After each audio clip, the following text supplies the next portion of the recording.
ಎಲ್ಲರಿಗೂ ನಮಸ್ಕಾರ. ಕರ್ನಾಟಕ ಪರೀಕ್ಷಾ ಪ್ರಾಧಿಕಾರದ ವತಿಯಿಂದ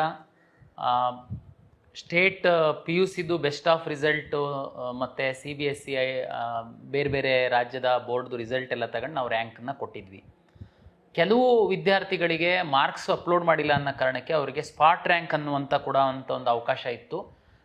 ಕಾರಣಾಂತರದಿಂದ ಮಕ್ಕಳದು ಮಾರ್ಕ್ಸ್ ಫೆಚ್ ಆಗಿರಲ್ಲ, ಅವ್ರು ರಿಜಿಸ್ಟರ್ ನಂಬರ್ ತಪ್ಪಾಕಿರ್ತಾರೆ ಅಂತ ನಾವು ಅವರಿಗೆ ಸಹ ಸ್ಪಾಟ್ ರ್ಯಾಂಕ್ ಕೊಟ್ಟು ಅನುಕೂಲ ಮಾಡಿದ್ವಿ.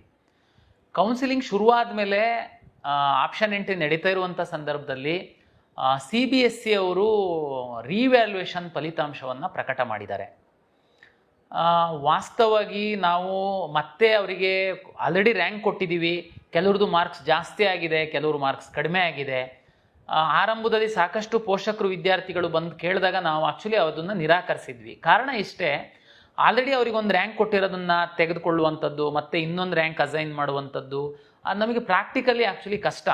ಆಮೇಲೆ ವಿದ್ಯಾರ್ಥಿಗಳೇ ಬಂದು ನಮಗೆ ಮಾರ್ಕ್ಸ್ ಕೊಡೋದ್ರಿಂದ ಅದನ್ನು ನಾವು ನಂಬುವಂಥದ್ದು ಸ್ವಲ್ಪ ಕಷ್ಟ ಆಗುತ್ತೆ.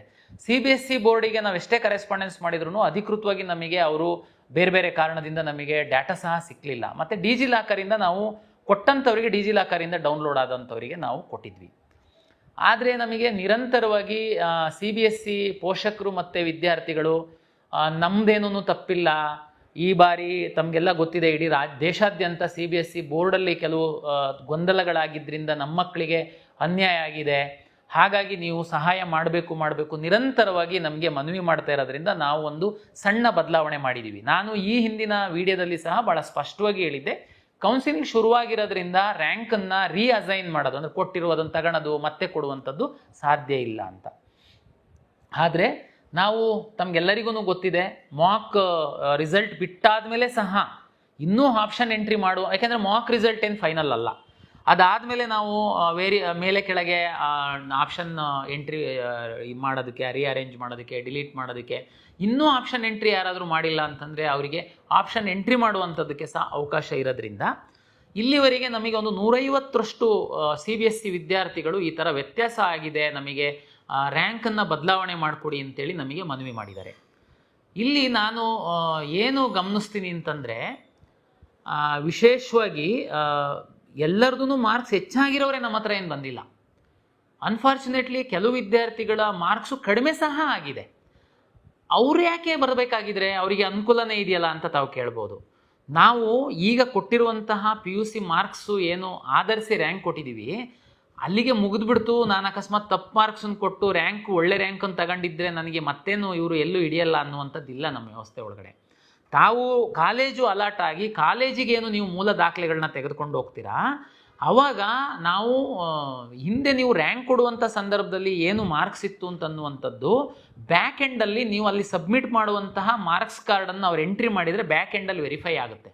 ಒಂದು ವೇಳೆ ತಪ್ಪಾಗಿತ್ತು ಅಂತಂದರೆ ನಿಮ್ಮದು ಅಡ್ಮಿಷನ್ ಕ್ಯಾನ್ಸಲ್ ಆಗುತ್ತೆ. ಹಾಗಾಗಿ ಒಂದು ಮಾರ್ಕ್ಸ್ ಜಾಸ್ತಿ ಆಗಿರೋರ್ಕಿಂತ ಹೆಚ್ಚಾಗಿ ಮಾರ್ಕ್ಸು ಕಡಿಮೆ ಆಗಿರೋರು ಆ್ಯಕ್ಚುಲಿ ರ್ಯಾಂಕ್ ಸಹ ಕಡಿಮೆ ಆಗುತ್ತೆ. ಬಟ್ ಆದರೆ ನಾಳೆ ಅಡ್ಮಿಷನ್ ಟೈಮಲ್ಲಿ ಅವರಿಗೆ ಪ್ರಾಬ್ಲಮ್ ಆಗುತ್ತೆ. ಅದಕ್ಕೋಸ್ಕರ ಪಾಪ ಅಂಥ ವಿದ್ಯಾರ್ಥಿಗಳು ಸಹ ನಾವು ದೃಷ್ಟಿಯಲ್ಲಿ ಇಟ್ಕೊಂಡು, ಓಕೆ ಹೆಂಗಿದ್ರು ನಾವು ಮಾಕ್ ರಿಸಲ್ಟ್ ಆದಮೇಲೆ ಸಹ 3-4 ಡೇಸು ಅವಕಾಶ ಇರೋದ್ರಿಂದ ಯಾರ್ದು ಸ್ಟೇಟ್ ಬೋರ್ಡಲ್ಲಂತೂ ಅಂಥ ಪ್ರಾಬ್ಲಮ್ ಇಲ್ಲ, ಯಾಕೆಂದರೆ ಅವರು ಬೆಸ್ಟ್ ಆಫ್ 2ನೇ ನಮಗೆ ಕೊಟ್ಟಿದ್ದಾರೆ. CBSE ಮತ್ತು ಕೆಲವು ಹೊರ ರಾಜ್ಯದ ವಿದ್ಯಾರ್ಥಿಗಳಿಗೆ ತುಂಬ ಏನಿಲ್ಲ, ಒಂದು 150ರಿಂದ 200 ವಿದ್ಯಾರ್ಥಿಗಳು ಈ ಥರದವರು ಇದ್ದಾರೆ.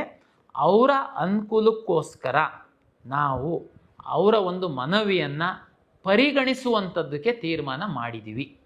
ಈ ಮೂಲಕ ನಾನು ಪೋಷಕರಲ್ಲಿ ವಿನಂತಿ ಮಾಡುವಂಥದ್ದು, ತಾವೀಗಾಗಲೇ ಬಂದು ಲಿಖಿತವಾಗಿ ಮನವಿ ಕೊಟ್ಟಿರ್ಬೋದು, ನಮ್ಮ ಹತ್ರ ಜೆರಾಕ್ಸ್ ಕಾಪಿ ಇದೆ, ಅದರ ಆಧಾರದ ಮೇಲೆ ನಾವು ಮಾಡೋದು ಕಷ್ಟ ಆಗುತ್ತೆ.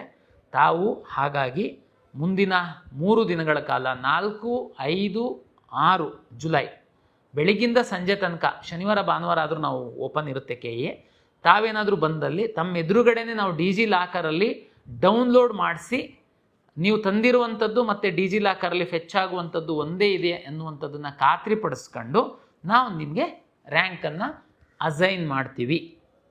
ಒಂದು ವೇಳೆ ಈಗ ಮಾಕ್ ಅಲಾಟ್ಮೆಂಟಲ್ಲಿ ನಿಮ್ಮದು ಹಳೆ ರ್ಯಾಂಕ್ ಬಂದಿದ್ರೂ ತೊಂದರೆ ಇಲ್ಲ, ನಾವು ಮಾಕ್ ರಿಸಲ್ಟ್ ಆದಮೇಲೆ ಏನು ನಾವು ಆಪ್ಷನ್ ಎಂಟ್ರಿ ಮಾಡಿ ಫೈನಲ್ ರಿಸಲ್ಟನ್ನು ಜನ್ರೇಟ್ ಮಾಡ್ತೀವಿ, ಆವಾಗ ಸರಿ ಮಾಡ್ತೀವಿ. ಇದು ಬೇರೆಯವ್ರು ಯಾರೂ ಏನು ಗೊಂದಲ ಆಗುವಂಥದ್ದು ಚೇಂಜಸ್ ಏನೂ ಇಲ್ಲ. ಕೇವಲ CBSE ವಿದ್ಯಾರ್ಥಿಗಳು ಮರುಮೌಲ್ಯಮಾಪನದಲ್ಲಿ ಮಾರ್ಕ್ಸ್ ಏನಾದರೂ ಹೆಚ್ಚಾಗಿದ್ದರೆ ಅಥವಾ ಕಡಿಮೆ ಆಗಿದ್ದರೆ ನೀವು ನಮ್ಮ ಕೌನ್ಸಿಲಿಂಗಲ್ಲಿ ಭಾಗವಹಿಸುವಂತಹ ವಿದ್ಯಾರ್ಥಿಗಳಾಗಿದ್ದಲ್ಲಿ ಅದನ್ನು ಬರೀ ನೀಟ್ ಇದೆ ಸರ್, ಏನು ತೊಂದರೆ ಇಲ್ಲ, ನೀವೇನು ಇಲ್ಲಿ ಬರೋ ಅಗತ್ಯ ಇಲ್ಲ.